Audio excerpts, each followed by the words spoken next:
ഫെബ്രുവരി 13. പിന്നാലെ പോകാം. നിയമാവർത്തനം 1:26-33. എന്നാൽ നിങ്ങൾ അങ്ങോട്ട് പോകാൻ വിസമ്മതിച്ചുകൊണ്ട് നിങ്ങളുടെ ദൈവമായ കർത്താവിൻ്റെ കൽപ്പന ധിക്കരിച്ചു. നിങ്ങൾ കൂടാരങ്ങളിലിരുന്ന് ഇങ്ങനെ പിറുപിറുത്തു: കർത്താവ് നമ്മെ വെറുക്കുന്നു, അതിനാലാണ് നമ്മെ അമോര്യരുടെ കൈകളിൽ ഏൽപ്പിച്ച് നശിപ്പിക്കാനായി ഈജിപ്തിൽ നിന്ന് ഇറക്കിക്കൊണ്ടുവന്നിരിക്കുന്നത്. ആ ജനങ്ങൾ നമ്മേക്കാൾ വലിയവരും ഉയരം കൂടിയവരുമത്രേ. അവരുടെ നഗരങ്ങൾ വലിയവയും ആകാശം മുട്ടുന്ന കോട്ടകളാൽ സുരക്ഷിതങ്ങളാണ്.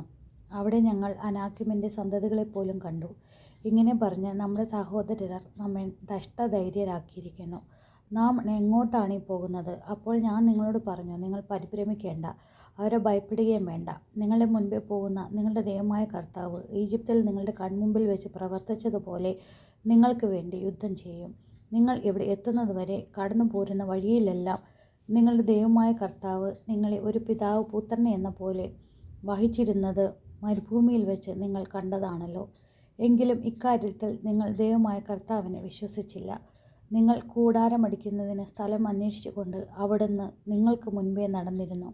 നിങ്ങൾക്ക് വഴി കാട്ടുവാനായി അവിടുന്ന് രാത്രി അഗ്നിയിലും പകൽ മേഘത്തിലും നിങ്ങൾക്ക് മുമ്പേ സഞ്ചരിച്ചിരുന്നു.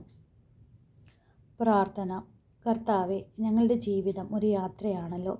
ഈ യാത്രയിൽ അങ്ങ് ഞങ്ങളുടെ മുൻപേ പോകുന്നവനാണെന്ന് ഞങ്ങൾ തിരിച്ചറിയുന്നു.